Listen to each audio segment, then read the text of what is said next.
Breaking చూస్తున్నాం. MLA quota అభ్యర్థులపై Congress party నిర్ణయం తీసుకున్నట్టుగా తెలుస్తోంది. ఎమ్మెల్యే కోట ఎమ్మెల్సీ అభ్యర్థులుగా అద్దంకి దయాకర్, బల్మూరి వెంకట్ను కన్ఫర్మ్ చేసినట్టుగా తెలుస్తోంది.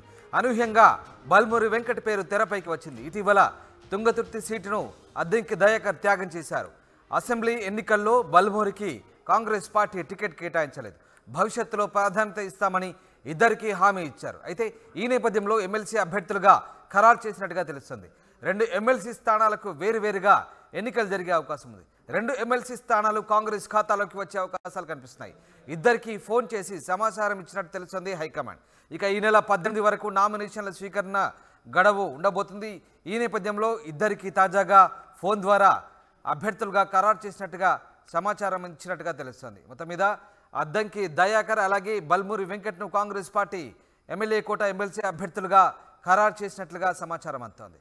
ఎస్, మధు లైవ్లో జాయిన్ అవుతారు. Madhu, Congress party MLA quota MLC అభ్యర్థులుగా అద్దంకి దయాకర్ అలాగే బల్మూరి వెంకట్ను ఇద్దరిని కూడా కన్ఫర్మ్ చేసినట్లే అనుకోవచ్చా?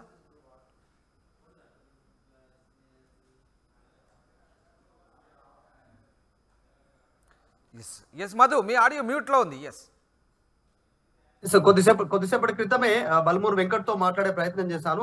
బల్మూరు వెంకట్ మాట్లాడారు. పార్టీ నుంచి సమాచారం రావాల్సి ఉంది, ఇంకా స్పష్టమైన సమాచారం లేదంటూ బల్మూరు వెంకట్ చెప్పడం జరిగింది. అద్దంకి దయాకర్ ఇంకా ఫోన్ లోకి అందుబాటులోకి రాలేదు. ఆయన అధిష్టానం సంబంధించినటువంటి సూచనల మేరకు ఆయన మాట్లాడేటువంటి అవకాశం ఉంది. ఇంకా కూడా అంటే అఫీషియల్ డాక్యుమెంట్ వచ్చిన తర్వాత, అక్కడ నుంచి ఉత్తర్వులు వచ్చిన తర్వాత వీరు పెదవి విప్పే అవకాశం ఉంది. అయితే పార్టీ ప్రస్తుతం గతంలో చెప్పినట్టుగానే లాయల్టీలకు తర్వాత పార్టీ చెప్పినటువంటి లైన్లు దాటనటువంటి వారికి నామినేటెడ్ పదవులు ఇవ్వడానికి సిద్ధమైంది. సో దాంట్లో భాగంగా ముఖ్యంగా ఎమ్మెల్యే కోటా కింద ఇచ్చేటువంటి 2 ఎమ్మెల్సీ స్థానాలలో అభ్యర్థులను నిలబెట్టడానికి సిద్ధమైంది. ఒకటేమో కడియం శ్రీహరి, మరొకటేమో పాడి కౌశిక్ రెడ్డి. ఈ 2 సీట్లు ఖాళీ అయినటువంటి పరిస్థితి. ఎమ్మెల్యే కోటా కింద విడివిడిగా నామినేషన్లు వస్తున్నటువంటి నేపథ్యంలో ఈ 2 ఎమ్మెల్సీ స్థానాలు కూడా కాంగ్రెస్ కి దక్కేటువంటి అవకాశం ఉంది. పూర్తి మెజారిటీ 64 స్థానాలు ఉన్నటువంటి పరిస్థితి. సో ఆ నేపథ్యంలో వీరికి ఎక్కువగా అవకాశం ఉంది. దాంట్లో ఎవరి పేర్లు ఖరారు చేయాలనేటువంటిది అనేక తర్జన భర్జనలు పడ్డారు. అద్దంకి దయాకరు, బల్మూరు వెంకటు, అలాగే చిన్నారెడ్డి, ఇలా కొంతమంది నాయకుల పేర్లు వినిపించాయి. దాంట్లో భాగంగానే ఇద్దరు పేర్లు కన్ఫర్మ్ చేసినట్టుగా సమాచారం అందుతా ఉంది. అద్దంకి దయాకర్ కి, బల్మూరు వెంకట్ కి సమాచారం ఇచ్చినట్టుగా తెలుస్తోంది పార్టీ.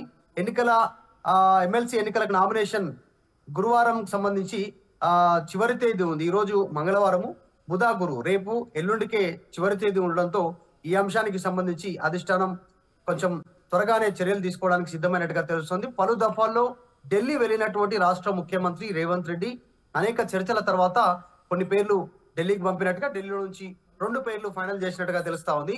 అయితే తుంగతుర్తి నుంచి టికెట్ ఆశించడంలో అద్దంకి దయాకర్ ఆయన సర్వేలో భాగంగా ఆయన పేరు లేకపోవడంతో వద్దు అని పార్టీ వారించడంతో ఆగిపోయారు. పార్టీ అభ్యర్థికి పూర్తిగా ప్రచారం చేశారు. అక్కడ మందుల సామేల్ కి పూర్తిగా ప్రచారం చేశారు. అక్కడ కూడా అభ్యర్థి గెలిచినటువంటి పరిస్థితి, కాంగ్రెస్ అభ్యర్థి గెలిచారు.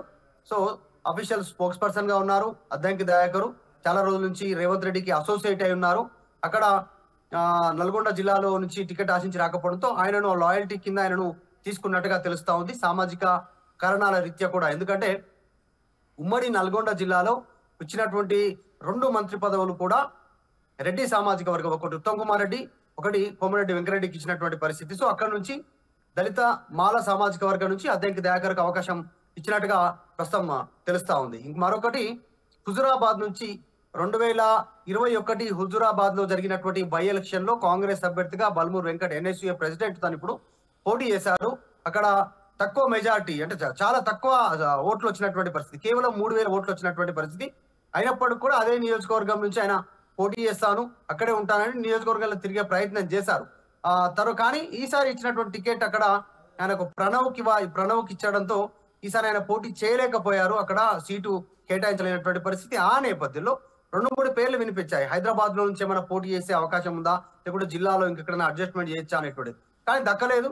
బల్మూరు వెంకట్ కూడా పార్టీ భరోసా ఇచ్చినట్టుగా తెలుస్తా ఉంది. అందులో భాగంగానే ఎన్ఎస్యుఐ ప్రెసిడెంట్ ఉన్నటువంటి నేపథ్యంలో పార్టీ స్టూడెంట్ వింగ్ నుంచి, యూత్ వింగ్ నుంచి పార్టీలో అవకాశం లేదు కాబట్టి అటు యువసేన అధ్యక్షుడు శివసేన రెడ్డికి ఇవ్వలేదు, ఇక్కడ ఎన్ఎస్యుఐ ప్రెసిడెంట్ బల్మూరు వెంకట్కి అవకాశం లేకపోవడంతో అధికారంలోకి వస్తే ఎమ్మెల్సీ ఇస్తామనేటువంటి హామీ ఇచ్చినట్టుగా తెలుస్తా ఉంది. అందులో భాగంగానే ఎమ్మెల్సీ ఇస్తున్నట్టుగా తెలుస్తా ఉంది.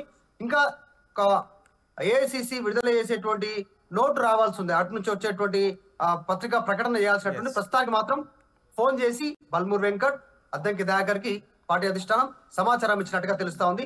మరికొద్దిసేపట్లో అఫీషియల్ అనౌన్స్మెంట్ రానుంది. ఎందుకంటే ఎమ్మెల్సీ మధు అయితే మొదటి నుంచి కూడా రమేష్ రెడ్డి పేరు కూడా వినిపిస్తోంది. అయితే అనూహ్యంగా బల్మూరి వెంకట్ తెరపైకి రావడానికి గల కారణాలు ఏంటి? అంటే పటేల్ రమేష్ రెడ్డి సంబంధించినటువంటిది అటు ఆయన పేరు కూడా వినిపించింది. ఉమ్మడి నల్గొండ జిల్లా నుంచి ఇద్దరిని ఎమ్మెల్యే కూడా కింద నామినేట్ చేసేటువంటి అవకాశం ఉండకపోవచ్చు, సామాజిక సమీకరణాల దృష్ట్యా కావచ్చు. తర్వాత ఇందాక చెప్పినట్టు మొత్తం స్టూడెంట్ యూనియన్ నుంచి ఎన్ఎస్యుఐ వింగ్ నుంచి ఒకళ్ళని, తర్వాత ఉమ్మడి నల్గొండ జిల్లా నుంచి ఒకటి. పటేల్ రమేష్ రెడ్డికి గతంలో ఎంపీ అవకాశం ఇస్తామని చెప్పేసి హామీ ఇచ్చారు. మల్లు రవి ఇంటికి వెళ్లారు, ఇప్పుడు అక్కడ దాడి కూడా చేశారు మల్లు రవి పైన ఆయన అనుచరులు. సో మొత్తానికి అధిష్టానం చెప్పిన సూచనను పటేల్ రమేష్ రెడ్డి ఓకే అన్నారు. పటేల్ రమేష్ రెడ్డి కూడా రేవంత్ రెడ్డి వర్గీయులుగా పేరు ముద్రపడింది.